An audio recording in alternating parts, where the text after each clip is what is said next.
जी देखिए, मैं आपको बता दूं, ये सरकार जो प्रधानमंत्री जी हैं, ये अभी घमंड में आ चुके हैं पूरे के पूरे 100%।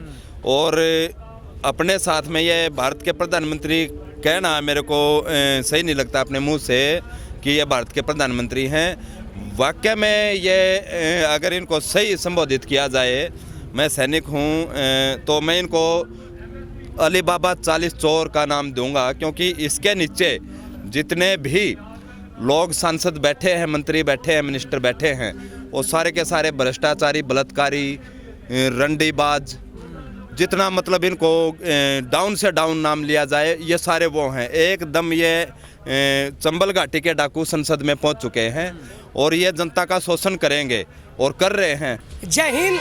मैं मणिदेव चतुर्वेदी, रिटायर्ड बीएसएफ बनारस से। मैं देशवासियों पूछना चाहता हूं आपके सभी के माध्यम से कि हमें क्या क्या कहोगे। हमें कभी नकली किसान कहते हो, कभी खालिस्तानी कहते हो, कभी माओवादी कहते हो, कभी पाकिस्तानी प्रो, कभी चाइनीज प्रो। आखिरकार हम हैं क्या, कहाँ पे खड़े हैं आप? आपका कथित मीडिया ये कहता है।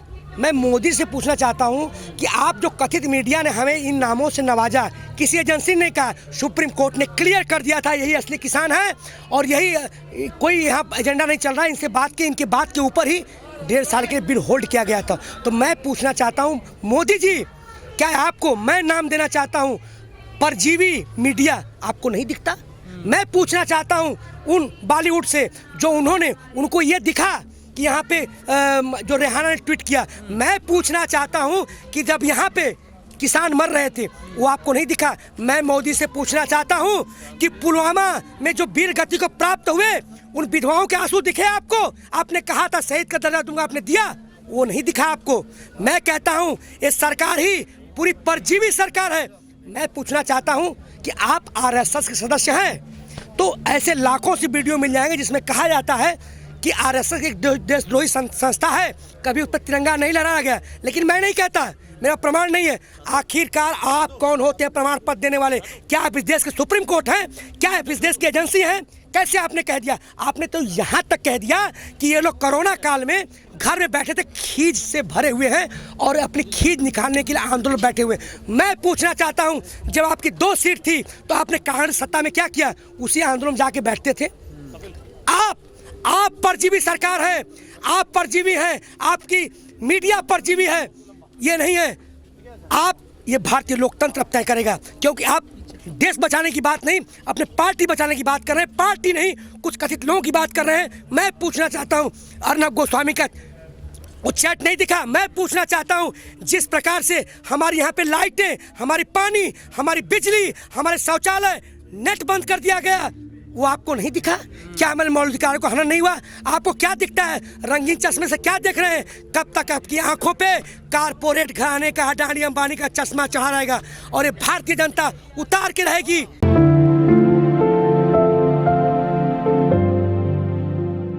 जमीन तुम्हारी है, धमक हमारी है, आगाज तुमने किया है, अंत हम करेंगे।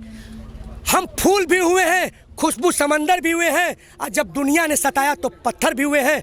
न तिरंगा कभी झुका है, न झुकेगा, न ये कभी देश टूटा है, न टूटेगा। यही भारतीय लोकतंत्र की खूबसूरती। मैं पूछना चाहता हूं, जब आज आप कहते हैं परजीवी आंदोलन, मैं पूछना चाहता हूं कि आपको, जो आपने अपने मैनिफेस्टो में स्वामीनाथन आयोग की रिपोर्ट लाए थे, वो नहीं दिखा? उस स्वामीनाथन आयोग रिपोर्ट में ऐसे भी किसी कानून का जिक्र नहीं किया गया था, क्या आपको वो नहीं दिखा?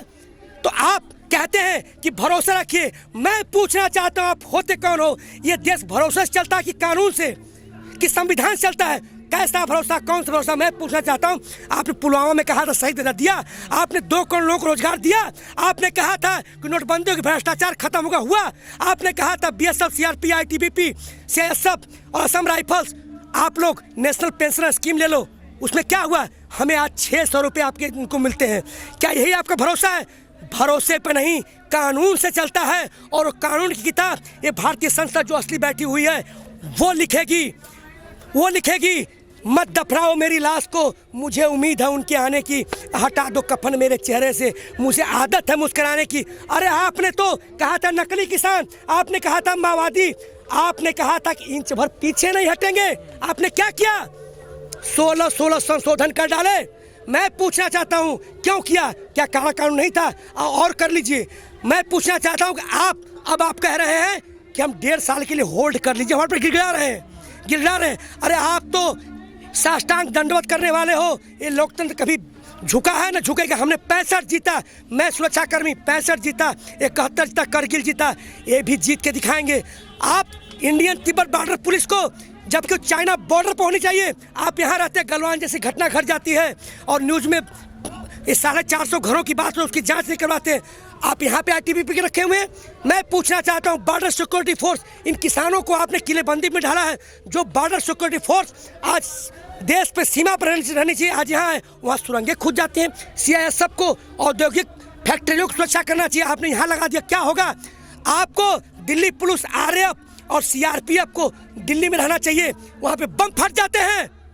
और आप क्या कर रहे हैं? यहाँ लगाए हुए हैं इन किसानों के ऊपर। मैं जानता हूँ सुरक्षाकर्मी, ये जो आपने किलेबंदी करी है वो एक दुश्मन के लिए की जाती है। क्या हम दुश्मन हैं? अगर ये व्यवस्था, मैं इंगित करना चाहता हूँ प्रधानमंत्री कार्यालय को, सुरक्षा सलाहकारों को मैं इंगित कर रहा हूँ, ये सुरक्षा व्यवस्था वहाँ होनी चाहिए। समझ लो मैं कहाँ कह रहा हूँ, वहाँ होना चाहिए, वहाँ नहीं है। और आप यहाँ रख रहे हैं हमारे पैसे की बर्बादी। आपने कांटे तार लगवाए, किसी बाप का पैसा था? किसी बाप का हिंदुस्तान नहीं है, ये मेरे बाप का किसान ये पैसा है। आज मेरा बेटा सरहद पे बैठा हुआ है, उसका बाप यहाँ है, आप मुझे कहते खालिस्तानी है? वो सेना का मनोबल क्या होगा? क्या यही आपका रामराज है? ये राष्ट्रवाद है? तो कहीं ना कहीं अब ये जनता जाग चुकी है। मैं कहना चाहता हूँ कि हो बाजुओं में दमखम तो आसमां को झुकते देखा है, आज दिल में बुलबुलें हो तो पहाड़ों को हिलते देखा है। नहीं चूम लेती मंजिलें यूं ही किसी के कदमों को, तूफा है जो सो तमन्नाओं में मुश्किलों को ढलते देखा है, मुश्किलों को ढलते देखा है। जय जवान, जय जवान, जय किसान। जी, आंदोलन बहुत बढ़िया दिशा में जा रहा है। जिस तरीके से हम लगातार पहले दिन से ही बहुत सी लड़ाइयाँ, बहुत सी चीज़ें, बहुत से नए रिकॉर्ड बनाते जा रहे हैं, जो इस सरकार ने अपने कार्यकाल के दौरान ख़त्म कर दिए थे। नंबर 1, हमने समाज को जोड़ दिया है। लोकतंत्र के अंदर समाज सबसे बड़ी एक शक्ति होती है, जो एक साथ मिलकर अगर काम करती है तो बड़े से बड़ा चैलेंज भी छोटा पड़ जाता है, बड़े से बड़े चैलेंज से निपटा जा सकता है। हाँ, वोट जनता देती है। मैं बता देता हूँ जनता ने कैसे वोट दिया है। 65% वोट दिया जनता ने। 60-65% जो वोट हुआ उसमें 5 पार्टियां आई, 5 गधे खड़े हुए। 5 गधे में से एक गधे को अगर ज़्यादा वोट चला गया, 10% तो 60% को हमने 6 जगह बांट दिया, तो इसको 12% दे दिया, बाकी को 10-10 दे दिया। तो ये कितने % लोगों का प्रधानमंत्री है? सिर्फ 12 का। ये अपने आप को ये ना सोचे कि 130 करोड़ का प्रधानमंत्री हूँ मैं, नहीं। जनता को ये चीज़ समझनी पड़ेगी, ये सिर्फ 12% का ही प्रधानमंत्री है।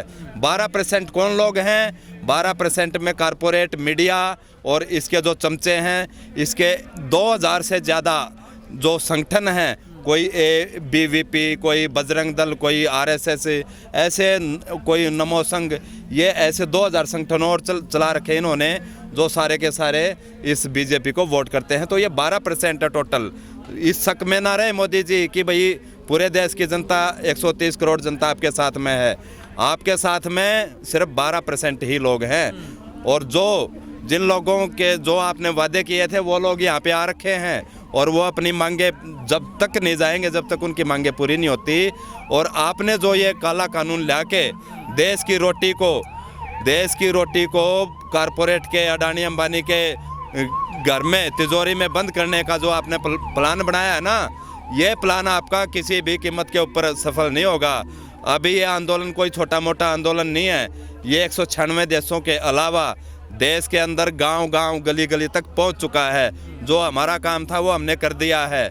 आपको झुकना पड़ेगा, हर कीमत के ऊपर झुकना पड़ेगा। क्यों झुकना पड़ेगा? क्योंकि यहाँ पे किसान जो है वो सैनिक का बाप है, सैनिक का बाप है, और सैनिक बॉर्डर के ऊपर बैठा है। हमारे पास में मैं राष्ट्रीय सचिव हूँ वेटरन एसोसिएशन पूर्व सैनिक संगठन का। 37,000 कॉल्स मेरे पास में इस 2 महीने के दौरान आई है बॉर्डर से। सभी जवानों ने ये बोला सर हम आपका समर्थन करते हैं और खींच के रखो। ये मोदी जो जाता है ना दिवाली के ऊपर, दिवाली पे बॉर्डर के ऊपर जाता है, इसके पैर लाल कारपेट से नीचे नहीं उतरते। ये अफसर मैं अफसरों के एक ग्रुप में ही रह के वापस हो जाता है। इसने कभी भी जवानों की लाइन की तरफ जाके नहीं देखा है और ना ये जाएगा वहाँ पे। क्यों शर्म आएगी इसको? जवान किस कंडीशन में वहाँ पे रह रहा है, अंडे को हथौड़े से तोड़ के तब उस अंडे को उबलते पानी में डाल के तब उसको खाने लायक बनाया जाता है। इसको क्या पता है? कुछ भी नहीं पता इसको। कभी कुछ कहता है, कभी कुछ कहता है, कभी कुछ। अब ये सनकी टाइप हो गया। मैं कहना चाहता हूँ, हमने कब कहा भाई एक फ़ोन कॉल्स की दूरी पे है। मैं पूछना चाहता हूँ, वो फ़ोन कॉल्स दूरी आपने यहाँ के जो शहादत हुए किसानों के लिए नहीं किया।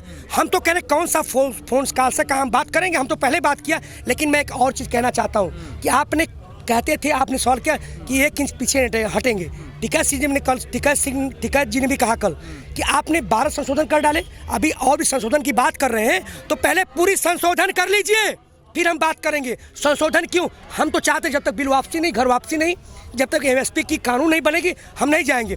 तो आप संशोधन पे संशोधन के पहले कर लीजिए, जब आपका संशोधन खत्म हो जाएगा तब हम आएंगे।